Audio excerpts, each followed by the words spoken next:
Well, welcome. I am Mr. Murphy, and today we're going to be looking at the second part of Lesson 1-1. So in the first part, we looked at domain and range. We also looked at different ways we could represent the domain and range with set builder notation and interval notation. We also looked at how to know when a graph is positive, how to know when a graph is negative.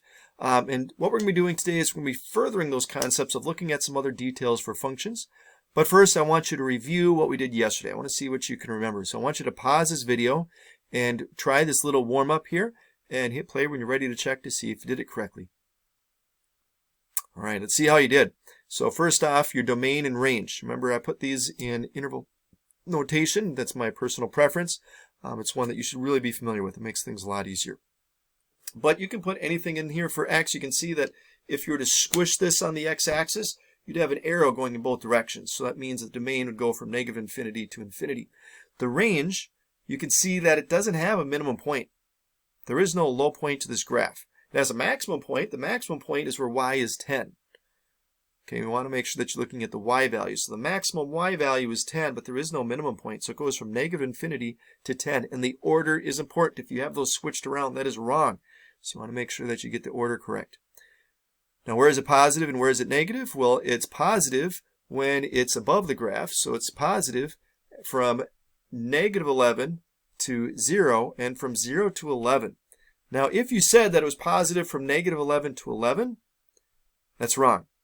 Because at the point 0, 0, the graph is neither positive nor negative there. So those are two separate sections or segments. So we'd go from negative 11 to 0 and from 0 to 11. We'd keep those as two separate pieces. Don't combine those as one.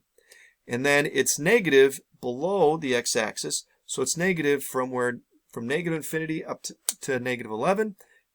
Again, we're using the x values. So on the x-axis from negative infinity to negative 11 is where the answers, where the y values are going to be negative.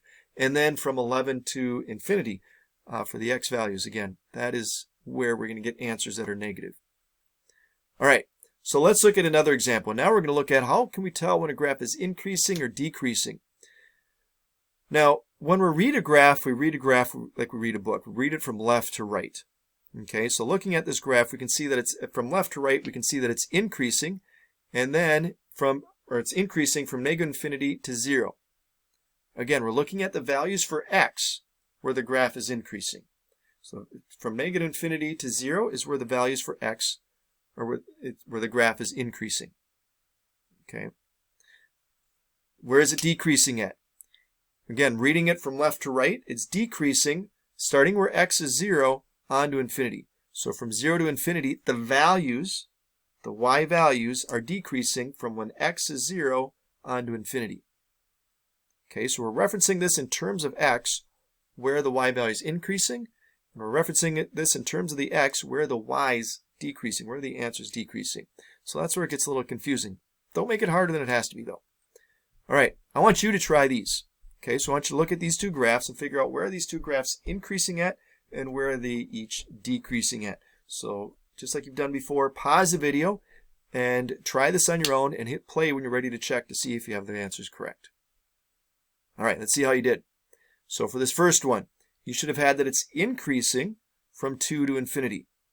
Okay, so you're looking at that x value, so that vertex is at 2, negative 4. So that means where x is 2 on to the right, it's increasing. Where is it decreasing at? It's decreasing from negative infinity to 2. So look at the other graph. When we read that from left to right, this one was meant as a trick question. When we read it from left to right, it's not increasing at all. It's decreasing. So we say it's decreasing from negative infinity to infinity. That was a tricky one. But if you didn't get that, make sure that you get that in your notes. All right. Just as a review, graphs are always read from left to right. So that's why you can tell when it's going to be not increasing or not decreasing with some of those linear equations. All right, so let's look at some of these functions, some of these parent functions you need to be familiar with. So the first parent function that we've been working with in this chapter with lesson 1-1 is a linear function. The most basic form of a linear function is just y equals x.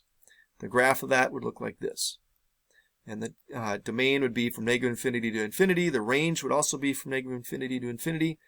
And it's increasing from negative infinity to infinity. It's not decreasing at all, okay, because this graph is increasing from left to right. The intercepts are both at 0. Okay, so those are some key features of our linear function. Let's look at a quadratic. So this is another parent function you should be familiar with. We're going to be using these a lot in this chapter and a lot during the course of this year. So y equals x squared is what we call the parent function for a quadratic, because that's stripped away of everything else. And the graph of that would look like this. So it has a vertex at the point 0, 0. It also has, to identify that or to look back there at the graph, it also has a line of symmetry or axis symmetry, which is the y-axis, meaning it's the same on both sides of the y-axis.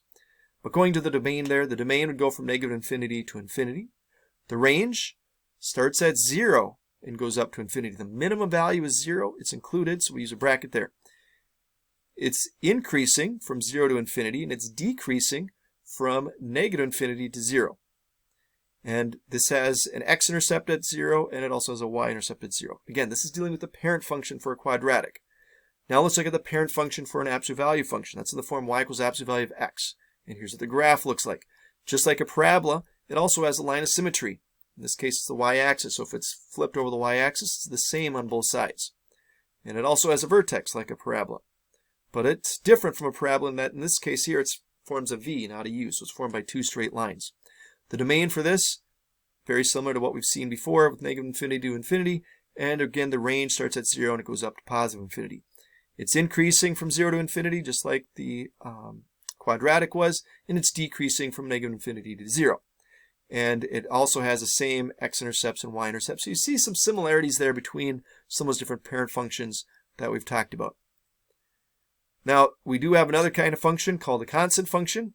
It'd be like y equals 1, or y equals 3, y equals 8, y equals 0. It's going to be a horizontal line where y is whatever that number. Okay, so the domain for that would be from -infinity to infinity. The range is just 1. Okay, so the y-intercept is just 1, and that would be some key features for a constant function. So there you have it. So that is the end of this chapter. So good luck now as you work on the homework, and hopefully this answers any questions you might have from anything in the second part to lesson 1-1.